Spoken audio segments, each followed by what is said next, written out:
शराफत की ज़बान इनको समझ नहीं आ रही है। मेरा भी अंदाजा है कि इनको शराफत की ज़बान समझ नहीं आ रही है, या ये समझ रहे हैं कि हमारा सूबा जो है, हमारे सूबे के जो लोग हैं, या हम बहुत कमज़ोर लोग हैं।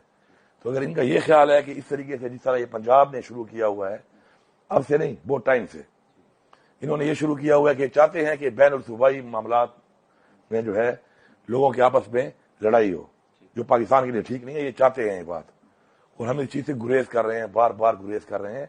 हम नहीं चाहते ये चीज़। इनको अब बहुत अगर शौक चढ़ा हुआ है इस चीज़ का, तो फिर मैं तो यही कहूँगा कि मेरे पे जो इन्होंने FIR काटी हैं, मेरे वर्कर्स पे काटी हैं, मेरी लीडरशिप पे काटी हैं, मुझे पता है कि इनमें 99.9% ये सारी FIR फेक है, ये विक्टिमाइजेशन है, ये बदमाशी है जिन्होंने की है, और ये काफ़ी साल उसकी वजह से हमारे लोगों को विक्टिमाइज किया है, जेलों में डाला है। अभी तक लोग जेलों में हैं, कोई जमानतों पे हैं, बार बार वारंट निकाले जाते हैं उनके। तो अगर इनको ये शौक है और इनको लगता है बड़े बदमाश हैं, तो मैं इनको चैलेंज करता हूँ कि आ जाओ, आप मुझे गिरफ्तार कर लो। मैं आपकी गैरत देखता हूँ कि आप कैसे गलत पर्चे काट के गिरफ्तारियां करते हो। कोई मेरे सूबे के लोग इतने कमजोर नहीं है, इंशाल्लाह अपना तहफ़्फ़ुज़ करना भी जानते हैं, अपने वज़ीर आला का तहफ़्फ़ुज़ करना भी जानते हैं, अपने हकूक़ का तहफ़्फ़ुज़ करना भी जानते हैं। तो ये आए और आके जरा मुझे गिरफ्तार करें आकर, ताकि पता चले कि इनमें कितना जोर है और कितना दम है, और हम भी बता सके लोगों को कि हमारे में कितना जोर है और हमारे में कितना दम है। तो मैं वेलकम करता हूँ इनको, ये आए, और इंशाल्लाह जब ये आएंगे तो फिर मैं इनको बताऊंगा कि हक पे कौन है, सच पे कौन है, और कौन यहाँ पे बदमाश है, और कौन अपना तहफ़्फ़ुज़ जानता है, और कौन क्या कर सकता है। अब अगर इनको इस चीज़ का शौक है तो फिर वही बात है, मैदान भी हाजिर है, घोड़ा भी हाजिर है, सवार भी हाजिर है। फिर मैदान छोड़ के भाग ना जाए, क्योंकि इनका पिछला रिकॉर्ड भी ऐसा है कि फिर मैदान छोड़ के भागते हैं।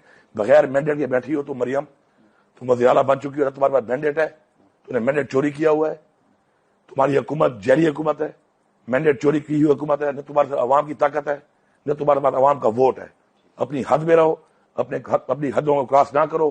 तुम एक औरत हो, हमारा कल्चर नहीं है कि औरत के बारे में बात की जाए। तुम वज़ीर आला बन गई हो, वो भी बगैर मैंडेट के। इसका मतलब ये नहीं कि तुम्हें हरतों से बात नहीं आ रही हो। हरतों से बात आ जाए, पंजाब की हुकूमत बात आ जाए। मैं बार बार रिपीट कर रहा हूँ, आखिरी वार्निंग दे रहा हूँ, इनको भी दे रहा हूँ और वफाकी हुकूमत को भी दे रहा हूँ कि आप बात आ जाओ इन चीजों से। अगर आप बात नहीं आओगे फिर हम आपको बताएंगे कि आप हमारे से हुकूमत करते कैसे हैं। ये कोई मजाक नहीं बना हुआ है यहाँ पर कि पहले मैंडेट चोरी किया हुआ है हमारा, उसके ऊपर हम जो है आराम से अपना एक जायजा कदिया से मांग रहे हैं, और आप ऊपर से बदमाशी करके, ब्लैकमेलिंग करके कि जी हम पर्चे और काट देंगे, हम आप पे वारंट निकाल देंगे। तो मरियम मैडम तो सुन लो एक बात, ये मेरा पैगाम है तुम्हें, स्पेशली मरियम नवाज को। एक मर्द होगा अच्छा मुझे नहीं लग रहा, लेकिन मैं मरियम नवाज को नहीं, वज़ीर आला पंजाब को मैसेज दे रहा हूं। तुम्हारे बाप नवाज शरीफ पे, ये मेरे घर के साथ 100 फुट पे एक थाना है, कैंट थाना, उस पर गद्दारी की FIR हुई पड़ी है। तुम्हारी पार्टी के और लोगों पे भी हुई पड़ी है। जरदारी साहब जो सदर साहब बैठे हुए हैं उन पे भी हुई पड़ी है। फिर ऐसा ना हो कि मैं वो FIR निकलवा के, आपके भी वारंट निकलवा के आपके घर पुलिस भेज रहा हूं। इसलिए इज्तनाब करो इन बातों से, और जो गलत FIR की हैं इनको ठीक कर लो। ये मेरा पहले आजी के साथ एक रिक्वेस्ट है, इल्तिजा है। और फिर अगर शौक है इनको बदमाशी का, फिर मैं इनको उस तरह भी जवाब देने का इंशाल्लाह शुक्र ताकत भी रखता हूं, और इंशाल्लाह फिर जवाब दे भी सकता हूं।